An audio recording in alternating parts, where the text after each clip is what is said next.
Madame, Monsieur, bonsoir et bienvenue dans cette émission En toute vérité, un magazine d'actualité de l'heure en République démocratique du Congo qui évoque des questions d'actualité. Aujourd'hui, l'actualité reste dominée par le discours du chef de l'État à la nation, le discours du 6 décembre dernier et d'importantes décisions sont tombées. Le président de la République a fixé la nation quant à la coalition FCC-Cash et d'autres décisions s'en est suivies. Et aujourd'hui, il y a des pétitions qui tombent en cascade contre le bureau Mabunda, le bureau Tambwe Mwamba et toutes ces questions, la situation politique de l'heure est dominée par ces questions. Et aujourd'hui, pour en parler, nous recevons sur ce plateau l'ancien ministre de Congolais de l'étranger, M. Emmanuel Ilunga, qui est aussi président de l'ARP, l'Action républicaine pour le progrès. Avec lui, nous allons décrypter toutes ces questions et il va nous donner sa position. M. Emmanuel Ilunga, bonsoir. Bonsoir. Comment portez-vous? Oui, très bien, merveille. Comme vous le voyez, j'étais un peu malade il y a une semaine, mais ça va. Mais depuis votre départ du gouvernement Tshibala, on ne vous sent pas. Qu'est-ce que vous êtes devenu?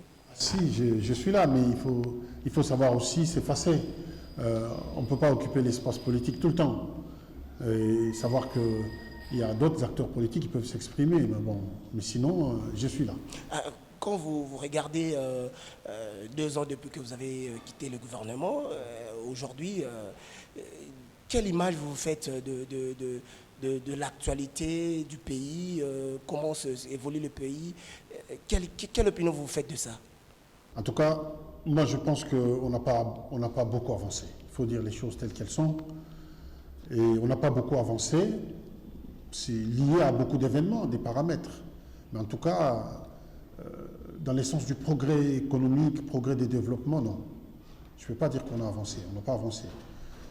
Mais après, ça peut s'expliquer pourquoi, mais en tout cas, on n'a pas beaucoup avancé. Alors, quand vous faites, on ne peut pas faire comparaison n'est pas raison, dit-on, mais quand vous regardez pendant que vous étiez au gouvernement et maintenant, vous pensez que le gouvernement Tshibala, en fait, Ilukamba, ne fait pas assez pour Alors, le pays, nous, au gouvernement, on avait une mission, parce que notre gouvernement, c'était un gouvernement d'union nationale qui était issu des accords de la Saint-Sylvestre, d'abord de la cité de l'OUA et après de la Saint-Sylvestre. Donc, il n'y avait qu'une seule mission, c'était organiser les élections.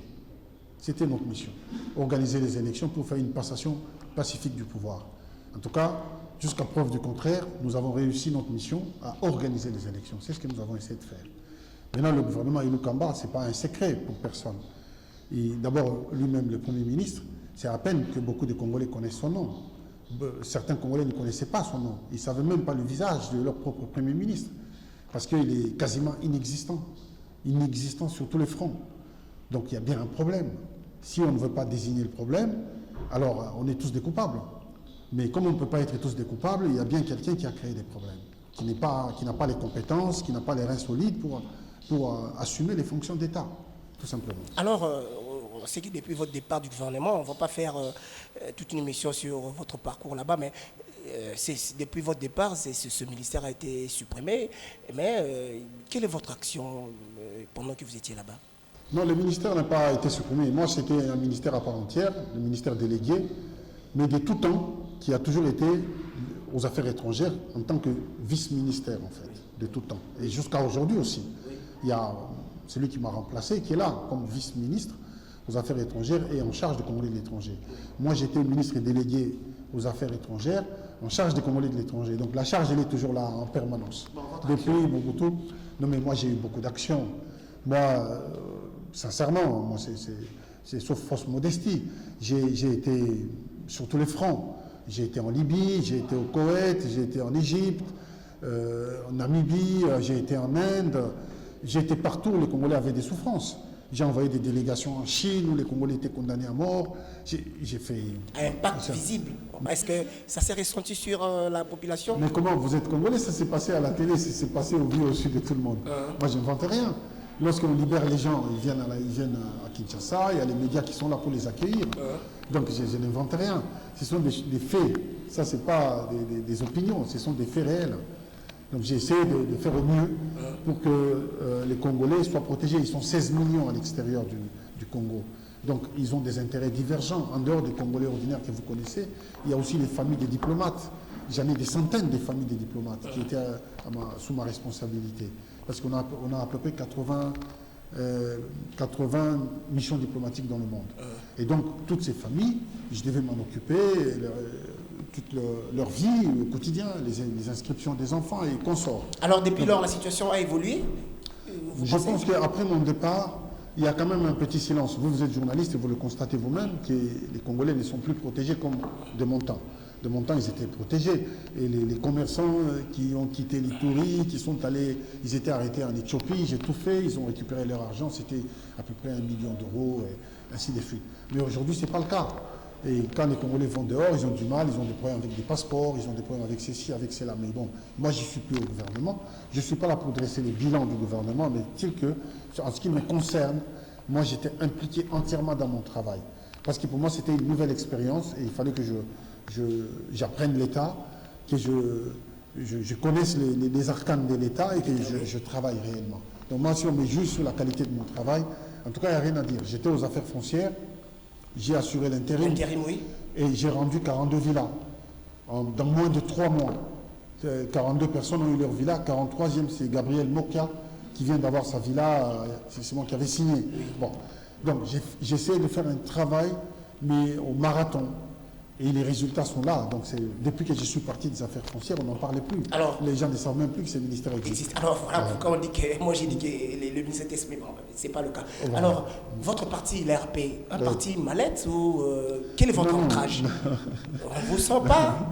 C'est vrai, vous ne sentez pas. Parlez-nous un peu de manière succincte de sincèrement, l'RP. nous sommes l'un des plus grands partis au Congo parce que vous nous trouvez partout dans toute la RDC.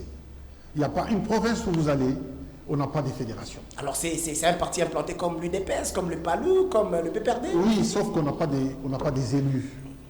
Sauf mais les implantations sur les terrains, nous les avons. On n'a pas des élus aujourd'hui. Alors la force, c'est ça la force d'un parti politique? Exactement, alors, exactement. Comment vous dites que vous avez... Nous sommes bien implantés parce que nous existons depuis 2015, 2005. Oui. 2005, ça fait... 11 ans? Non, plus que 11 ans. Donc, 16 ans à peu près. Voilà, donc nous avons des hauts cadres et des cadres qui sont sur les terrains. Mais, comme vous savez, les élections chez nous, ce sont des élections pour la plupart des temps qui sont... Les parlementaires sont nommés. Et certains parlementaires, vous le savez très bien, que c'est le fils, son père était parlementaire, il s'en va, il laisse à son fils. Donc, il faut changer tout l'esprit du Parlement, il faut les changer. Parce que c'est ça qui scelle le destin du Congo. Si tout le monde s'accommode sur la médiocrité, sur des bêtises, on normalise les bêtises, les obscurités, eh bien, on va tous nager dedans. Il faut qu'on change radicalement la façon même de coopter les membres, qu'on change radicalement la façon de nommer les parlementaires. Ils doivent être capables de défendre et de protéger les intérêts de la nation. Ce n'est pas le cas aujourd'hui. Nous n'avons pas de parlementaires de qualité. Il n'y en a pas. Alors, votre parti, vous êtes de quelle obédience? Le CACH, le FCC ou la MOUCA? Non. Nous, on n'aime pas nager dans le dos de quelqu'un. Pourquoi? Nous avons notre ligne politique, c'est que l'homme au centre de notre préoccupation. Et que si on travaille bien sur l'homme qui soit éduqué, formé, il fera une très bonne société. Parce que dans les différentes sociétés où nous avons vécu, on a vu qu'il y avait des hommes. Quand on parle des hommes, c'est des hommes formés, capables de faire du très bon boulot. Oui. Tout simplement. Maintenant, tous les partis qui pensent comme nous sommes proches. En termes idéologiques, nous sommes proches. Ils peuvent être CACH, ils peuvent être la MOUCA, ils peuvent être FCC, mais s'ils pensent comme nous, avec une probité morale... Qu'est-ce que ça veut dire penser comme vous? C'est-à-dire où on doit travailler d'abord la probité, pas toucher les biens de l'État, pas entrer sa main dans les caisses de l'État, un enrichissement personnel et sans cause, donc du vol tout simplement, pas se comporter comme des délinquants, et mettre l'homme au cœur, les soucis de l'homme, au cœur de la préoccupation de la société. Et faire en sorte que les avantages de l'État soient mutuellement partagés par la nation.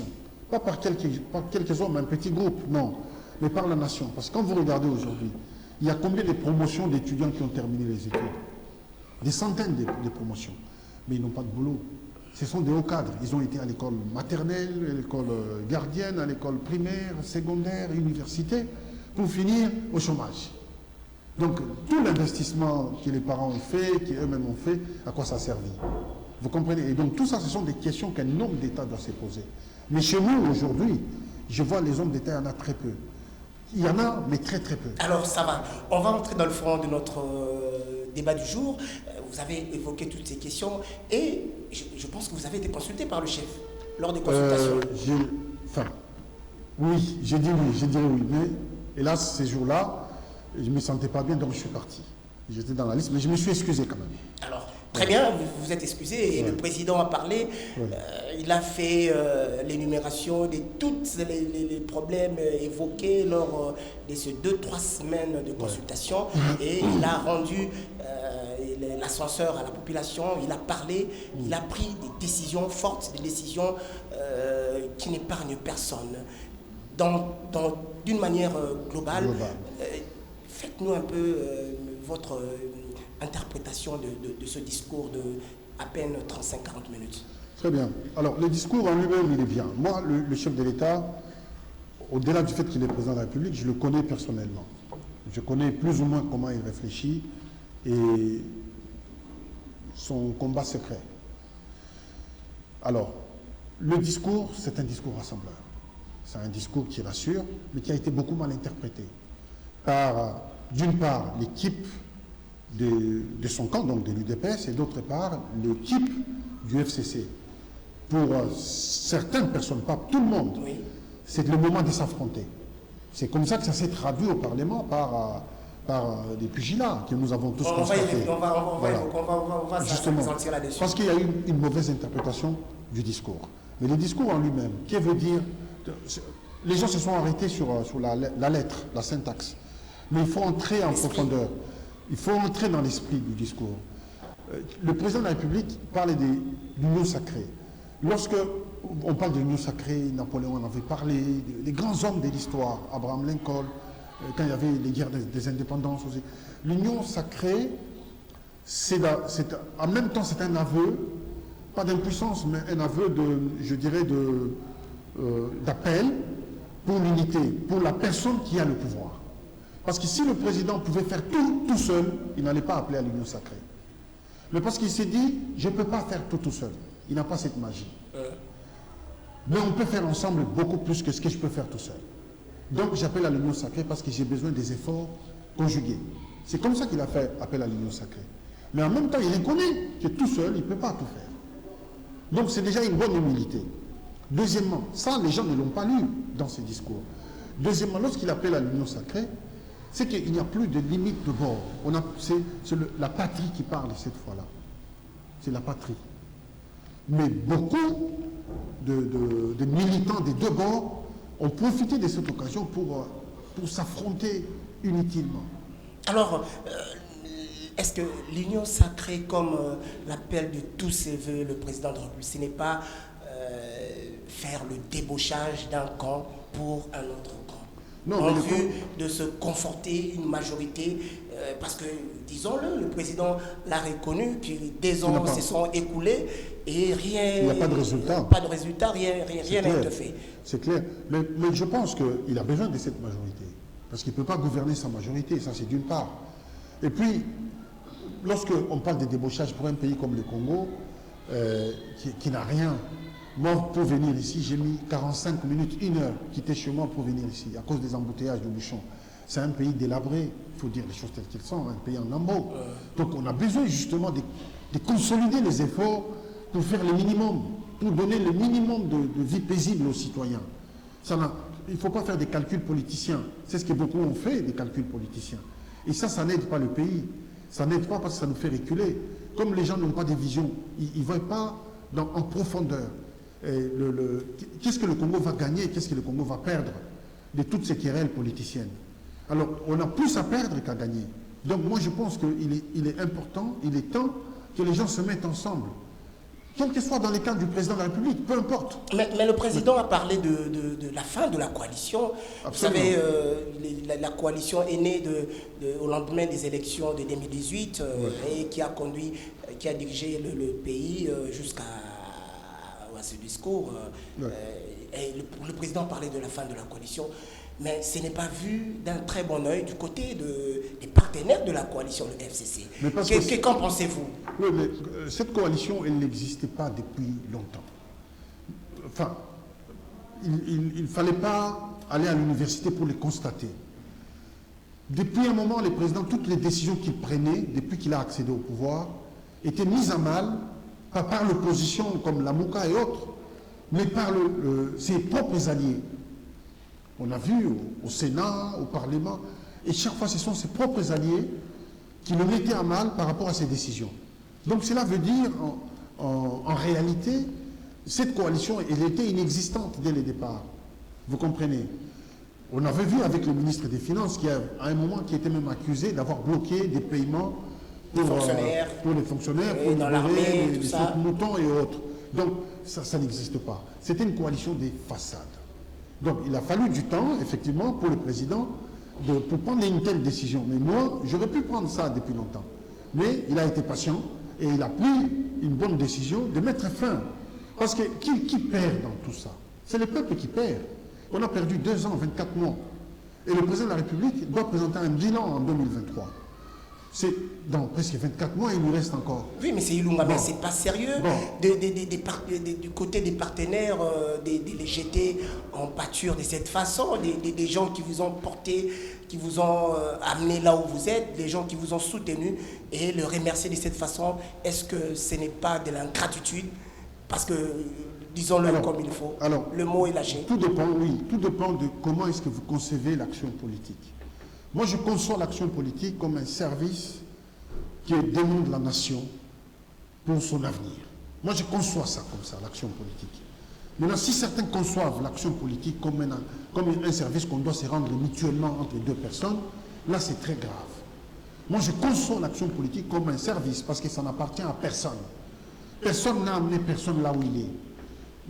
Il n'y a personne qui est né, il est sorti des ventres de sa mère tout seul. Il y a toujours eu des bras qui sont venus vous accompagner, que ce soit à l'école ou partout ailleurs pour vous faire traverser la rue. Donc, vous ne pouvez pas faire une reconnaissance à un individu, autant faire une reconnaissance à la nation. Parce que c'est la nation qui fait de nous ce que nous sommes tous. Vous comprenez? Et moi, je crois que le président de la République a eu un sursaut qu'on peut appeler sursaut républicain. C'est important parce que les accords entre des individus sont nuls lorsque les intérêts de la nation sont mis en jeu. Ces accords ne servent à rien. Parce que dans l'histoire, on retiendra que c'est Félix Tshisekedi qui était président de la République. On ne retiendra pas Ilunga Ilukamba. On ne retiendra pas lui, on retiendra Félix. S'il a réussi, on dira c'est Félix Tshisekedi qui a réussi. S'il a échoué, on dira Félix Tshisekedi a échoué. Mais on ne donnera pas les raisons. Un autre fait majeur, le président a parlé de nommer un informateur pour dénicher la majorité au sein de l'Assemblée nationale, qui selon lui, la majorité qui s'était fritée. Il parle de nommer un informateur dans les prochains jours. Mais ce n'est pas aussi vu d'un très bon œil du côté des partenaires toujours, qui constatent que le président est en train de violer systématiquement la Constitution et ils réitèrent leur confiance à leur Premier ministre Ilunga, qui jusque-là ne démissionne toujours pas pour que le président de la République nomme un informateur. Alors, le président, il y a plusieurs cartes à jouer là-dessus. À jouer, bien entendu. Tout d'abord, cette majorité n'a jamais été identifiée, majorité FCC, ou ça n'a jamais été identifié. Donc c'est une majorité proclamée. Parce que si vous allez à la CENI, vous ne trouverez jamais le mot FCC. Donc les institutions de l'État officielles ne reconnaissent pas FCC comme une entité qui existe.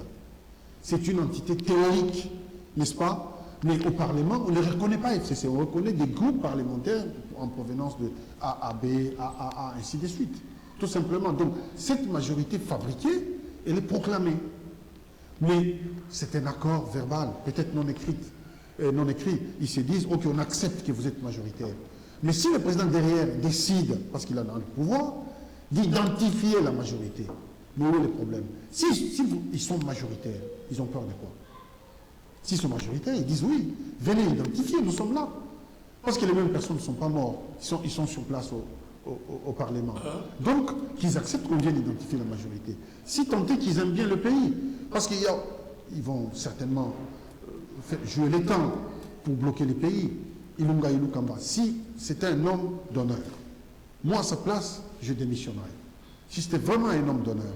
Pourquoi? Vous pensez qu'il est pris au piège par les membres de sa famille politique? Non seulement il est pris en otage par les membres de sa famille politique.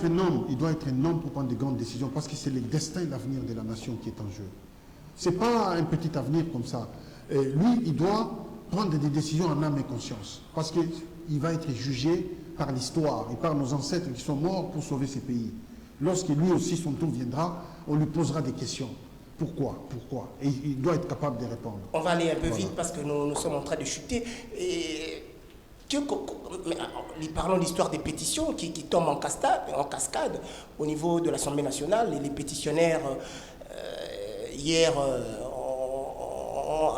ont poussé les bouchons plus loin en installant le bureau de douanage pour évincer le bureau Mabunda. Ouais. Est-ce que ce n'est pas un vice de procédure? Moi, je pense que non. Je pense que non. À ce stade où nous sommes arrivés, je crois même que moi, j'irai plus loin. Je demanderai au président d'aller plus loin. Le président pour moi, il doit saisir les plus hautes instances de justice au Congo pour faire constater toutes ces difficultés à faire fonctionner l'État, de manière à ce que ces parlements soient dissous, tout simplement. Quand l'Assemblée nationale, on doit faire de la dissolution, purement et simplement pour remettre les choses à plat. On ne peut pas fonctionner avec des parlementaires qui ont un niveau de morale qui n'est pas... qui est quand même remise en cause. Quand on voit qu'il y a des pugilats qui s'en sont suivis, des désordres, des batailles rangées entre des partisans des deux camps qui embrasent le palais du peuple, c'est quand même un site inviolable. C'est un scandale. D'abord, ce sont les mobiliers de l'État. Ce sont les mobiliers de l'État, de la nation.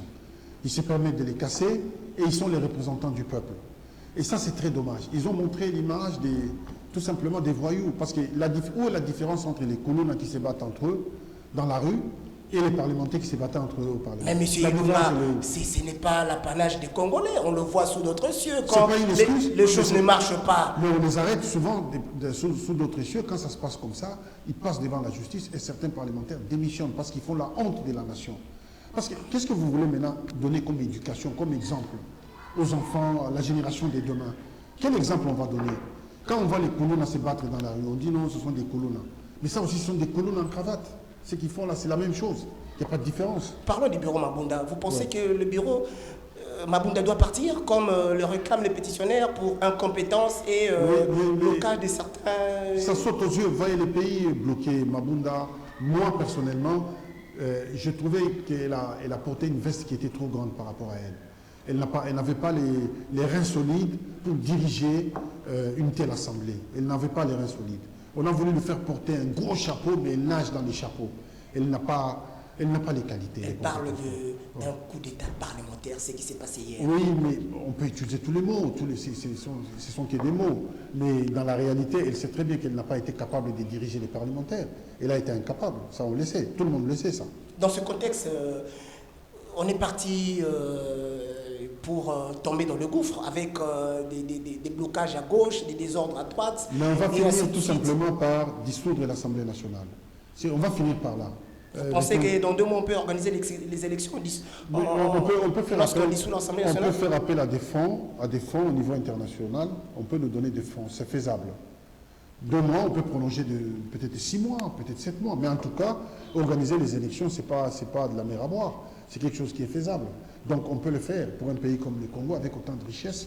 Si on fait appel aux fonds à l'extérieur, on aura des fonds. Bon, après l'installation du bureau en tant qu'analyste politique, qu'est-ce qui va suivre? Comment va se faire là?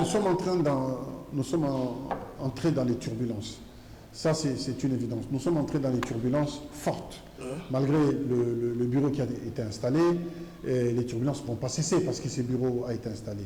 Ce qu'il faudrait aujourd'hui, c'est que ces parlements disparaissent et qu'on reprenne les élections et que les gens soient élus normalement. Et l'Assemblée nationale et le Sénat? Parce qu'il y a Zita Moumouamba qui est visé? Les deux. Parce que les Sénats, c'est la même chose.